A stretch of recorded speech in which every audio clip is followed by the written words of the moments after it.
My first encounter with both fathers was, I should say the work of both fathers, was the seminal Japanese Ceramics Today exhibition at the Smithsonian in 1982. Inspired by this amazing exhibition and the range of work put together by Madame Kikuchi Tomo, I was driven to pursue this field as a dealer. So not long after 1983, I managed an introduction to Kikuchi Tomo, and upon entering her reception Genkan in her guest pavilion, which is where the Musée Tomo is now located, the first work that I saw was a work of Suzuki Osamu, the father. It was a large Shino geometric abstract sculpture, and my jaw fell open and I was smitten immediately. And unfortunately for me in those early days, something like that was so far beyond my ability to bring to America and find someone who would buy it, that the bar was set at a ridiculously high level, which prevented me from actually daring to go visit the Suzuki family for nearly 30 years. But this seminal experience with the work of Suzuki Osamu convinced me that early on that the sculptural side and the integration of creative form together with traditional firm grounding and traditional techniques was the way I wanted to present Japanese ceramics in America. And likewise, the work of Wakao Toshisada, there's some beautiful boxes in that show. I just had to meet these people eventually. So I started to acquire the work by both of these artists by visiting Kikuchi Tomo, who supplied me with wonderful, wonderful works. But I never dared go to Tajimi to meet them. So while I was going to Tajimi to meet other artists like Kato Tsubusa or Kato Yasukage or Suzuki Goro, I always felt that those two artists were way above, shall we say, my pay grade. But then in 2013, I decided, when I was bringing a few passionate collectors to Japan on travels, that I would dare go there and see what I could arrange. However, getting entrance to this bastion of Shino was not so easy.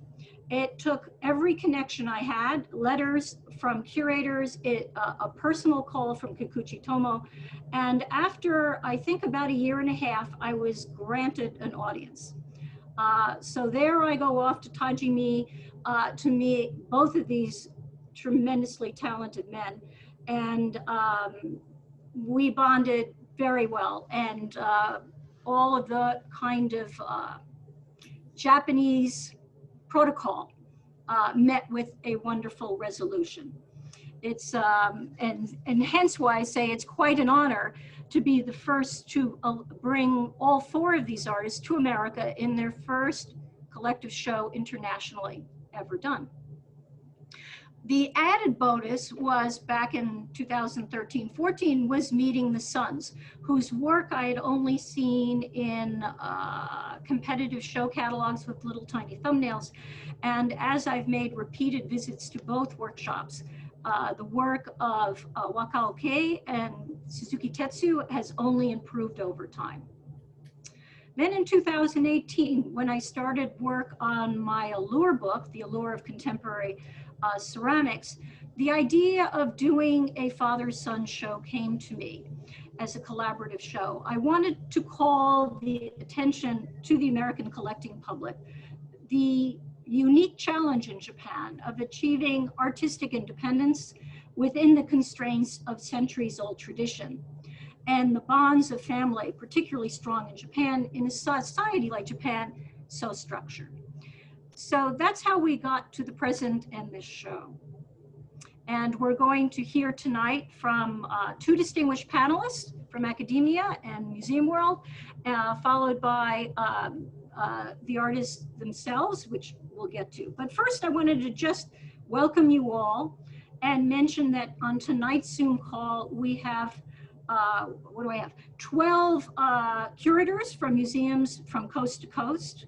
We have 1 conservator, 2 Japanese contemporary ceramic appraisers, and a significant number of academicians from the world of universities who have tuned in tonight for the opportunity to hear about the traditions of Shino and Oribe Minoyaki. We also have dealers and a few museum docents. And of course, this is the silver lining. Not only can we have more than the 50 people that I can squeeze into my gallery to hear all of this, but we can have people in 12 different time zones who can then sleep in their own beds and eat at their own table and enjoy what we have to say. And I do believe we have 2 surprise guests that if you flip through your cards who said they were coming. We have Akiyama Yo Sensei and Kondo Takahiro Sensei, who will both be participants in our next call, Zoom call in November. I also want to thank briefly my staff, my new team, who have put this all together for you, Karen, Bonnie, Yukiko, and Chelsea. It's been a struggle, but I think we got it together actually at the last minute today. So I would like to now introduce our speakers. Monica Binsick, I'm sure is known to the vast majority of you, specializes in Japanese decorative arts, especially lacquer, at the Metropolitan Museum of Art. She grew up in Budapest, Hungary, and received her PhD from the University of Budapest and a second PhD from the Ritsumeikan University in Kyoto. She has co-curated several exhibitions at the Met, including Japanese bamboo art, the Abbey collection, which traveled to several venues in Japan. Most recently, Monica curated the well-received and recently reopened and reinstalled exhibition, Kyoto, Capital of Artistic Imagination. So those of you lucky enough to be in New York, I highly recommend making a pilgrimage back to the Met to see the new pieces in their new rotation. Also in that show, there are many Kyoto ceramists, both with us today, alive and dead, so there's much to be seen. Monica was named the first Diane and Abbey curator for Japanese decorative arts at the Metropolitan Museum. Andrew Matsky, who I can't call Andrew, sorry, I have to call him Andy, is Associate Professor of Art History at the University of Kentucky. His numerous publications on Japanese ceramics include Potters and Patrons in Edo period Japan, Takatori ware, and the Kuroda domain from 2011. Most recently, he wrote the introduction for me for Restraint and Flamboyance on Mino ceramics. And of course, Andy is well regarded as a teacher on Japanese art history. He is currently the guest curator of an exhibition of works on Japanese women artists that is scheduled to open at the Denver Art Museum in 2022. We'll keep our fingers crossed. And he is also the president of the Japanese Art History Forum, an international electronic forum for emerging and established professionals in our field. We have our 2 artists with us. If we can go to the next slide. Unfortunately, with us will be virtually Suzuki Osamu Sensei, and he is unable at age 86 to join us at this early hour tonight, but he has sent us a message, so maybe we could hear what he'd like to say to this audience. たびたびご連絡いただいてありがとうございます。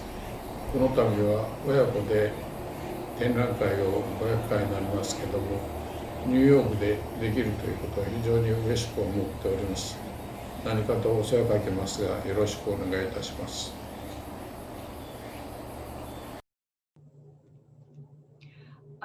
Suzuki Osamu first learned ceramics at the knee of his father as the eldest son.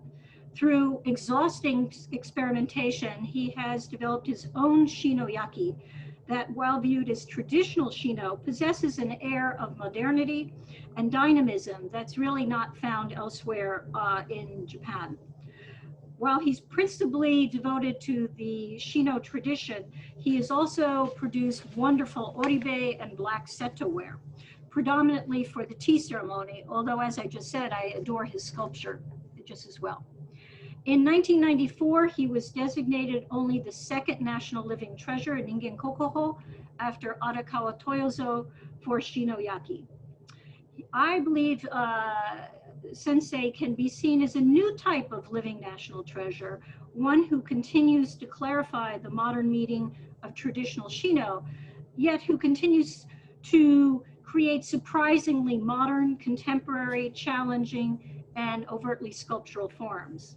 It is truly unfortunate he cannot join us in person this evening, but he has responded to our questions, and his responses will be articulated by his wonderful son, Tetsu. Tetsu originally had no intention of being a potter or ceramicist. While he, as a boy, helped his father in glaze presentation and preparation and firing, his goal, believe it or not, to all of us here, was to be a museum curator. As a college student, he majored in history and studied Buddhist art, but at the suggestion of one of his teachers, he enrolled in a professional ceramics institute and soon realized that he, like his father, was actually born to be a ceramist. Suzuki Tetsu endeavors to create highly original teaware unconstrained by traditional rules of Japanese ceramics. His works are covered in his signature oribe-like copper green glaze. His goal is to imbue his work with a contemporary sensibility that is enticing, hopefully, to a younger generation of clay enthusiasts. And our final participant is Tomoyoshi Zawa, who's helped us before. She is what she calls a cultural translator, a term coined by her friend, and ends up what she does quite brilliantly. Born into a family of craftsmen, her mother is a weaver and her father is a craftsman of koto musical instruments. She now writes and translates mainly in the field of Japanese crafts and culture, bridging cultures of different countries, generations, and societies. So there you have our lineup of participants. And now I would like to open our discussion with questions to our panelists. So Andy, I'd like to ask the first question to you, if that's okay, if you're there. So let's start from the beginning and give everyone in this group a little background. Can you tell us about the role of the Mino region in the history of Japanese ceramics? So the ceramics history of the Mino region cannot really be understood without considering its location in the wider area of central Japan, as we see on the map here. Mino is adjacent to the area of Seto and Sanage on the other side. Seto Sanage is the true home of Japanese high-fired ceramics.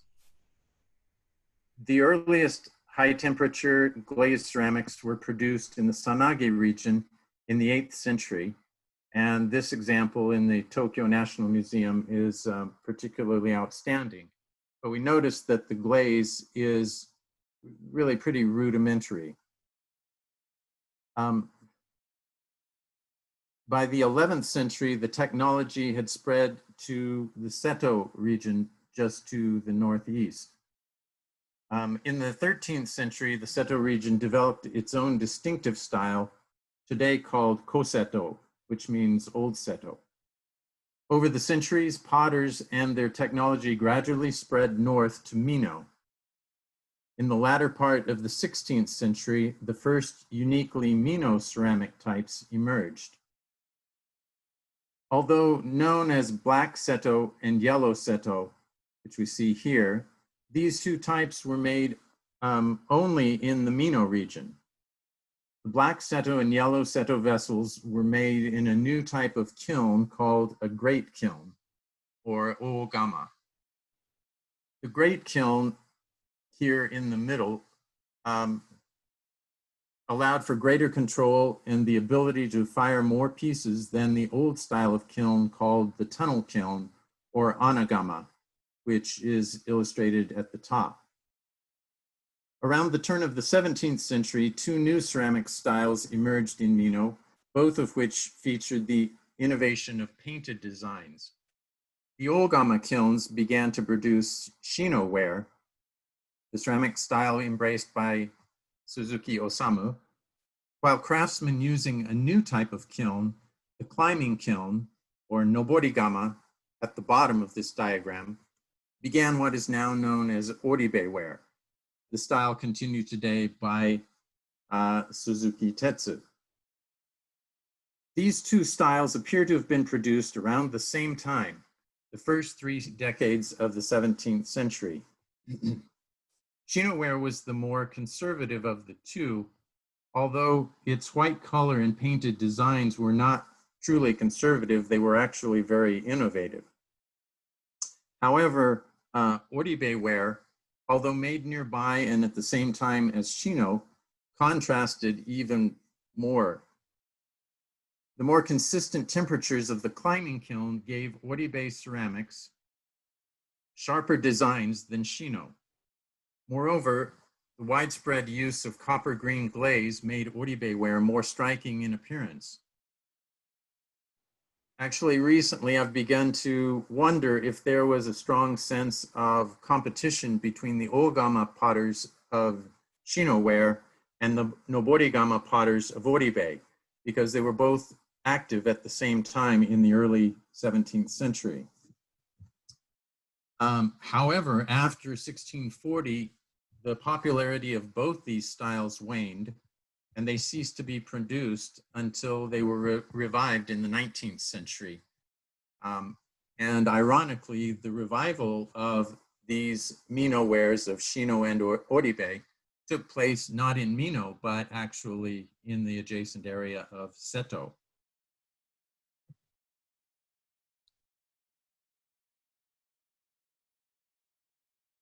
Andy, maybe you could explain a little bit more about how we get from late Meiji and early 20th century revival to the 20th century, and how these traditions came to fruition in our time, and how Suzuki Osamu's work fits within that.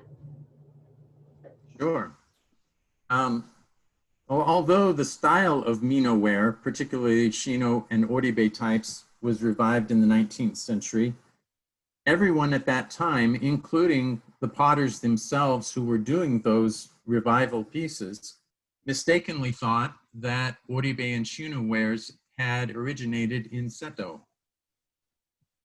This opinion changed quickly in the early 1930s following the discovery by Arakawa Toyozo, who's shown here on the left, a potter from Mino, who discovered shino-ware ceramic shards in the hills of his home province of Mino.